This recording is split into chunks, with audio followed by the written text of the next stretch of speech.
Hello friends, welcome to this my YouTube channel. आज हम बात करेंगे मध्य प्रदेश हाई कोर्ट उच्च न्यायालय जबलपुर से सिविल जज के लिए जो जूनियर डिवीज़न की वैकेंसी निकली है उसके विज्ञापन के बारे में। 21 दिसंबर 2021 को ये एडवर्टाइजमेंट रिलीज़ हुआ है। 29 दिसंबर 2021 से एडवर्टाइजमेंट स्टार्ट होगा दोपहर 12 बजे से, और जो इसकी लास्ट डेट होगी वो 27 जनवरी 2022 है। एडवर्टाइजमेंट में साफ साफ लिखा है कि जो उसके एग्ज़ामिनेशन डेट्स हैं उसको बाद में रिलीज़ करा जाएगा, और साथ ही मेन एग्ज़ाम और प्री एग्ज़ाम दोनों के लिए। इस वीडियो में हम इस वैकेंसी के कुछ इम्पोर्टेंट पॉइंट्स को डिस्कस करेंगे, जैसे कि इसकी क्वालिफ़िकेशन, एज रिलैक्सेशन, रिजर्वेशन, श्रेणी आपको पता है द्वितीय श्रेणी की जॉब होती है राजपत्रित में। वेतनमान यहाँ पर दे रखा है। रिक्त पदों की संख्या की बात करें तो 123 वैकेंसी है, जिनमें से जनरल के लिए 62, एससी के लिए 19, एसटी के लिए 25 और ओबीसी के लिए 17। लेकिन क्लियर लिखा है कि मध्य प्रदेश राज्य के बाहर के सभी आवेदक जो अदर स्टेट्स के कैंडिडेट होंगे आवेदन पत्र में अपनी श्रेणी अनारक्षित ही भरें, मतलब जनरल बने, उनको रिजर्वेशन नहीं मिलेगा। आरक्षित जो पद है वो केवल मध्य प्रदेश के मूल निवासी, अनुसूचित जाति, अनुसूचित जनजाति, अन्य पिछड़े वर्ग के लिए आरक्षित हैं। आगे इस एडवर्टाइजमेंट में अगर हम थोड़ा सा आगे बढ़ते हैं तो लिखा है कि जो कैंडिडेट्स होंगे जिनको सेलेक्ट करा जाएगा उनका प्रोबेशन पीरियड रहेगा 2 इयर्स का। थोड़ा सा और आगे चलते हैं तो यहाँ पे लिखा है कि आवेदक नियमित नियुक्ति पर 5 लाख रुपए की राशि का बंध पत्र निष्पादित करेगा। एक बॉन्ड लेटर भरवाया जाएगा 5 लाख रुपए का, तथा वचनबद्ध देगा कि सेवा में कार्यभार ग्रहण करने के पश्चात वह न्यूनतम 3 वर्ष की काल अवधि के लिए सेवा करेगा। वो कम से कम 3 वर्ष की सेवा आपको करनी पड़ेगी, उससे पहले आप छोड़ कर नहीं जा सकते। यदि ऊपर उल्लिखित काल अवधि के पूर्व वह सेवा से त्यागपत्र देता है या किसी अन्य रीति में सेवा छोड़ देता है तो वह 5 लाख रुपए की राशि या 3 माह की वेतन तथा भत्ते जो भी अधिक हो का भुगतान करेगा। शर्तों के भंग की स्थिति में बंध पत्र की संपूर्ण राशि संपन्न की जाने के दायित्वाधीन होगी। मतलब अगर आपकी जॉब इसमें लग जाती है और उसके 3 साल के भीतर आप जॉब छोड़ के जाते हैं तो आपके जो 5 लाख रुपए का बॉन्ड है, या तो वो या फिर 3 माह की जो सैलरी बनेगी और भत्तों के साथ उनमें से जो भी राशि अधिक होगी वो आपसे ले ली जाएगी, उसको आपको पेमेंट करना पड़ेगा। फिटनेस सर्टिफिकेट पेश करना होगा, वो भी मेडिकल बोर्ड से सर्टिफाइड हुआ हुआ। ठीक है। पदों की संख्या परिवर्तनीय रहेगी, मतलब ये घटाई बढ़ाई जा सकती है। ठीक है, अंतिम तिथि तक। आगे इसमें दे रखा है कि वह भारत का नागरिक हो, विधि संकाय में स्नातक की उपाधि धारक हो या आवेदन करने की अंतिम तिथि तक परीक्षा उत्तीर्ण कर ली हो। ये बहुत इंपॉर्टेंट बात है। इसमें वही लोग आवेदन कर सकते हैं जिन लोगों का रिज़ल्ट वो एडवर्टाइजमेंट की लास्ट डेट तक आ गया हो और उसके पास उसके आवश्यक दस्तावेज भी होने चाहिए। मतलब उस दस्तावेज पर वो तारीख लिखी हो जो एडवर्टाइजमेंट की लास्ट डेट से ठीक पहले की तारीख है। एज की बात करें तो 1 जनवरी 2021 को 21 वर्ष की आयु पूर्ण कर ली हो, लेकिन 35 वर्ष की आयु उसने पूर्ण ना करी हो। 35 वर्ष से अधिक जनरल कैटेगरी के लोग इसमें आवेदन नहीं कर सकते हैं। ठीक है। आगे हम इसमें चलते हैं तो छूट के बारे में दे रखा है कि जो आरक्षित वर्ग है सिर्फ मध्य प्रदेश के निवासी, उनको 3 वर्ष की रियायत मिली है एज में।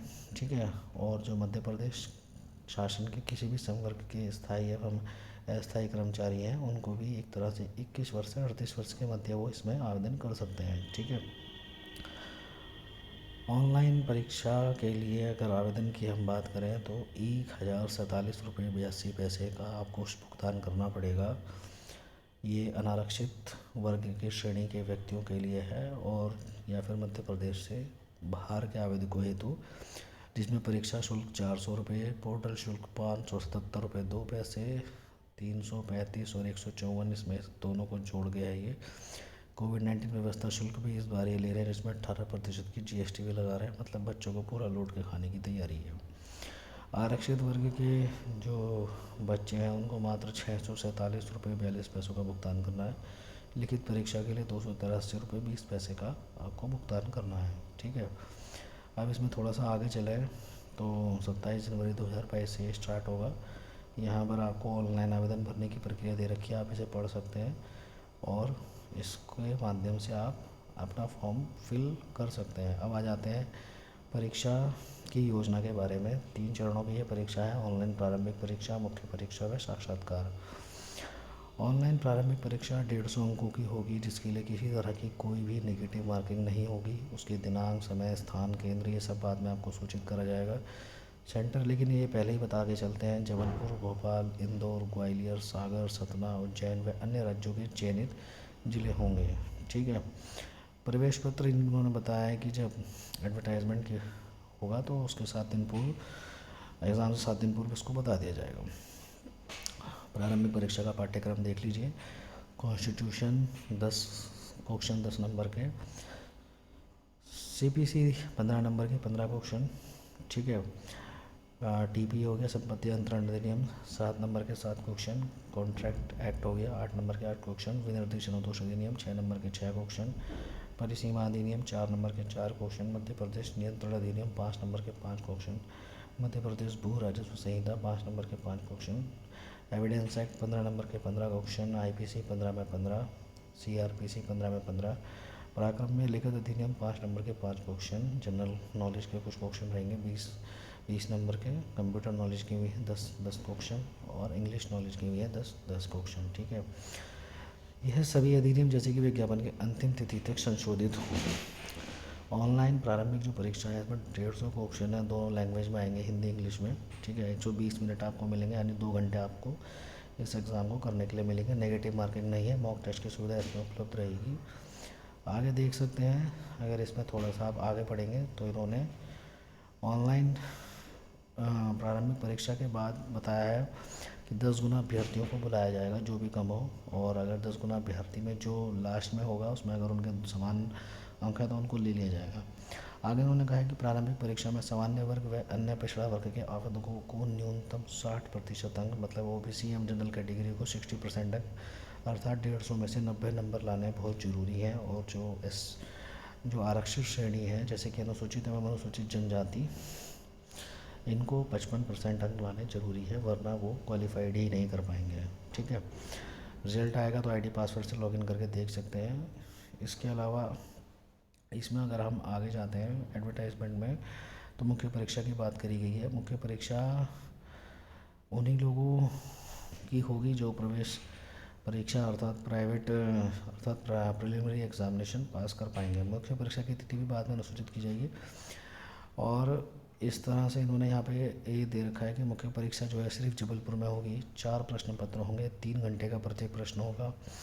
ठीक है। 3 घंटे का प्रत्येक प्रश्न होगा। पहले दिन जो है वो प्रथम पाली में प्रथम प्रश्न पत्र और द्वितीय पाली द्वितीय प्रश्न पत्र की परीक्षा होगी। इसी प्रकार दूसरे दिन प्रथम पाली में तृतीय प्रश्न पत्र एवं द्वितीय पाली में चतुर्थ प्रश्न पत्र की परीक्षा होगी।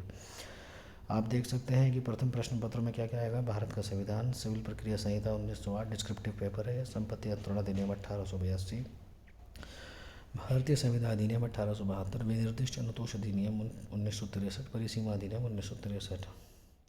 द्वितीय प्रश्न पत्र में आएगा, एक लेख आएगा सामाजिक विषय पे 20 अंक का, एक लेख विधिक विषय पे 20 अंक का, एक संक्षिप्तीकरण लेखन विधिक होगा 20 अंक का, एक हिंदी से अंग्रेजी में अनुवाद ट्रांसलेशन 20 अंक की, और एक अंग्रेजी से हिंदी में अनुवाद 20 अंक का।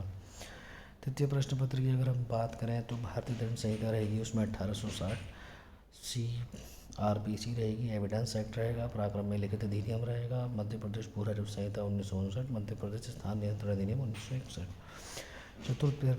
चतुर्थ अर्थात 4th पेपर की बात करें तो विवादकों का स्थिरीकरण 10 अंक का, आरोपों की विरचना 10 अंक, निर्णयादेश सिविल लेखन 40 अंक और निर्णयादेश दंडिक लेखन 40 अंक।